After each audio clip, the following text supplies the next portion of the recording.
Hello, it's Nick Offerman. Hey, Nick. I'm excited to hear your voice, man. That's a very generous thing to say. Yeah, how you doing, buddy? I'm good. How are you doing? I'm getting excited for the show, man. We've been looking forward to this for a while now. Well, that's also a generous estimation. I'll try and live up to your excitement. You know, it's funny, since we heard news of the show, we started what we call the legend of Nick Offerman. And that legend of Nick Offerman started with, did you know that Nick Offerman's from Montana? Which we know is not true. But there was people that were swearing up and down that you were born and raised in Montana because, you know, you're such a badass, and Montana is for badasses.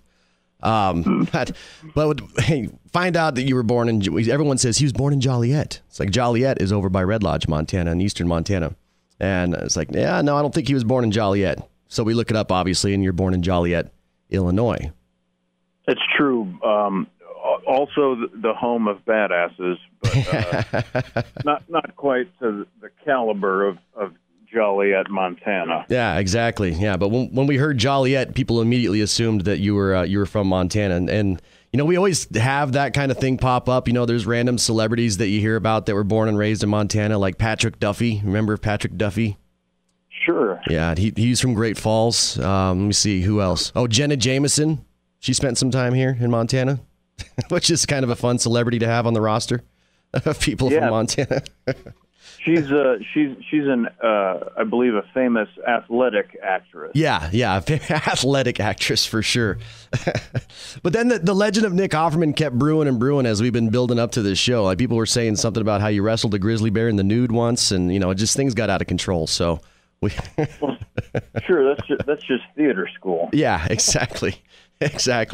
But I hear you're doing lots of things as you're getting prepped up for the show. I mean, man, you're a busy dude. You're obviously, you know, you're doing film and then your tour and then the comedy and all that. I hear you're working right now, right? And you're taking a little break to talk to us. I am. Yeah, I'm at a beautiful ranch about an hour west of Los Angeles, where I'm shooting a show with Amy Poehler for NBC called Making It.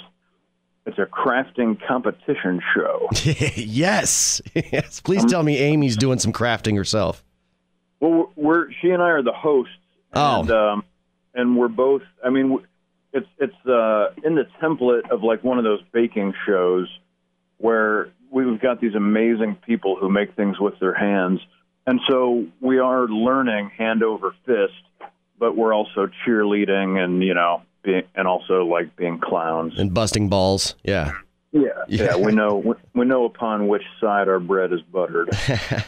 Well, speaking of creating stuff with your hands, you know, I've been spending a lot of time at Offerman Woodshop.com, you know, doing a little shopping myself, and I got to ask, like, how much time with your busy schedule do you get to spend, you know, actually at the shop?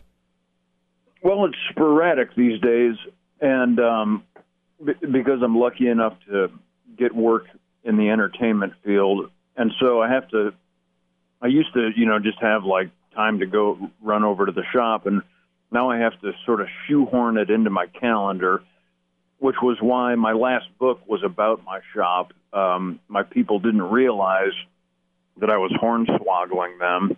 I said, hey, what if I do a book about my wood shop and woodworking? And they said, great. And I said, okay, don't call me for 4 months. I'm going to be at my shop. Yeah, just be locked up in the shop. You got to go deal with some of your cute people, and I'll be making some three-legged stools. And so that was my last big session. I've been working on a batch of ukuleles that I'm really itching to get done, probably 16 or 20 of them. Cool. And so in the new year, so I have this tour across the rest of this year, and it'll allow me, I'm touring Thursday to Sundays, so Monday to Wednesday I get shop time. And then in the new year, I've announced to my people I'm taking 6 months in my shop. So you please go to hell and call me in July. Don't even bother calling. I'm turning my phone off. Yeah. Leave me alone. Hey, speaking of the creations you made, how many coffee tables have you made for late shows? Oh gosh, I think I've put 2 or 3. I know there's the one on Colbert, and I made one for a guy. Heck, there was this guy who was like Oprah's designer. I forget his name, but he had a show for a while, and I did a couple tables for him. David Letterman asked me to build him a canoe, and I was mortified. I had to turn it down because I knew it would be a lie if I agreed to it. Sitting in his chair, I wasn't going to lie to the man. So I said, Dave, you're going to have to find somebody with a little less of a dancing career than me to get your canoe done. That takes a little bit of time. I was just actually up near David Letterman's ranch this past weekend, and some of the water he's got to ride in that canoe. I don't know how much riding he'd get in that canoe because it's I don't know, a little rugged up there. Oh, well, I can't imagine Dave is a terribly intrepid paddler. Yeah, exactly. He's just the one in the back of the boat going stroke, stroke, stroke. Yeah.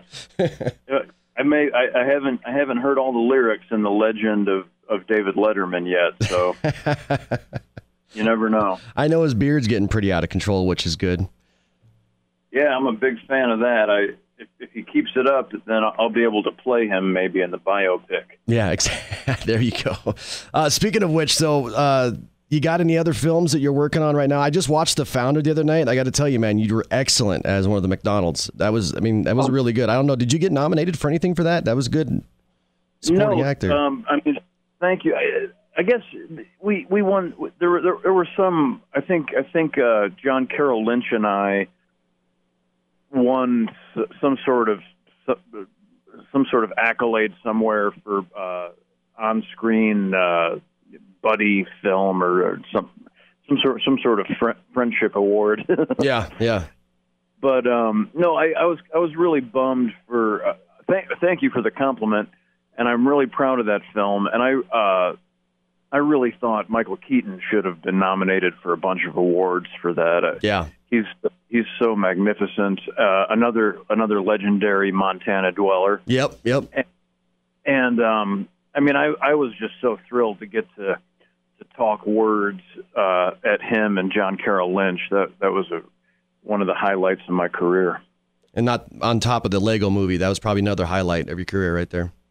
Yeah, the Lego Movie, and Miss Congeniality 2, Armed and Fabulous. Those are the big three. Have you been reading any scripts as far as doing anything, or are you trying to stay away from them so you can get back to the wood shop? Well, I just did a film with a great filmmaker named Brett Haley called Hearts Beat Loud, and that's going to hopefully be at the Sundance Festival this next year. And that's the first film I'm the lead of, which was quite daunting and exciting. But generally, I do read scripts. It's sort of a contest with me and my agents where I say, I'm going to go to my shop, and it's up to you to send me something good enough to get me out of my shop. Yeah. and it's proven to be a very high watermark, because I just read a new series that a cable channel is making, and it was really tempting, but I was like, this just isn't thrilling enough to get me off my table saw. Yeah. So I'm such a lucky bastard, because I have this wonderful second career to fall back on, and it looks like I'm slowly going to be covered in sawdust, and then they won't be able to find me. Speaking of, though, with the full Bush tour, are you planning on doing a Netflix special with it? I am. Yeah, I'm doing 30 cities across the rest of the year, and right in December, I'm shooting the show at the Chicago Theater, which is really exciting for me. I cut my teeth in Chicago and their theater community in the 90s, and I used to wait on the train platform where you could see the Chicago Theater, and it's this beautiful, opulent, historic theater. And it was not even like, I didn't stand there thinking, I hope one day I get to play that place. It was way above any dream I had. Yeah. Like, So the fact that I get to stand on that stage and sing my silly songs for people is got me pinching myself. Are you taking footage of all the different stops on the tour just to add? We're playing around with a couple of the producers of Parks and Recreation are good friends, and they're going to direct and produce my special. So we're actually in the middle of like cooking up what funny tidbits we can grab across the tour. Yeah. Well, you're going to have plenty of chances. If I can find a grizzly bear while I drive from Billings to Missoula, that would be a very good opener. This shouldn't be too hard to do, actually. I think there's a grizzly bear park right there in Bozeman, so you can stop right there. Yeah, that's on your way. What do you recommend I rub my body with before wrestling a grizzly? Are we talking about to be more strategic as far as being able to wrestle, or are you talking about making yourself more appealing to the grizzly bear?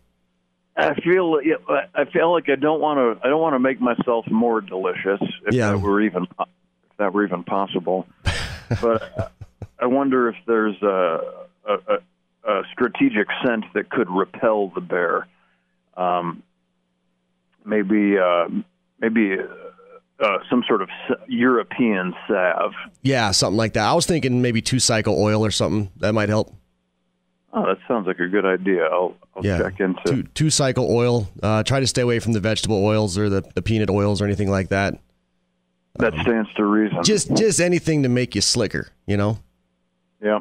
Yeah, so that you can squeeze out of those big bear hugs. Or you can be like that guy last year. A guy in Great Falls got attacked by a bear, and he ended up stuffing his whole fist down his throat. That's a good way to repel a bear. I'm going to write that on my forearm. Stuff your fist down bear's throat. Okay, so the Full Bush tour. I got my hunting beard started, and I'm guessing that's the meaning behind the Full Bush, right? We're not talking about the pubic region, correct? Well, there is some material in the show. I would say a great many aspects of personal hygiene will be covered in this program, and they may vary. They may veer both north and south of the belt. All right, good. That's what I'm excited about. I don't know what time you're planning on showing up here on Saturday, but we do have a brew fest happening downtown. That would be fun for you to get your pregame on. Also, we'll be hosting a Ron Swanson themed Scotch tasting at the Rhino downtown Missoula as well. So if you're feeling like getting a buzz before the show. Well, I both of those sound incredibly tempting, but for those of you intending to sit in the audience, you don't want to invite me to a Scotch tasting before I'll have a lot more fun, and you'll be like, why? What is he doing up there? Yeah. As I play with my bootlaces. Yeah, you play with your bootlaces, or you just crank it out and pee in the potted plants.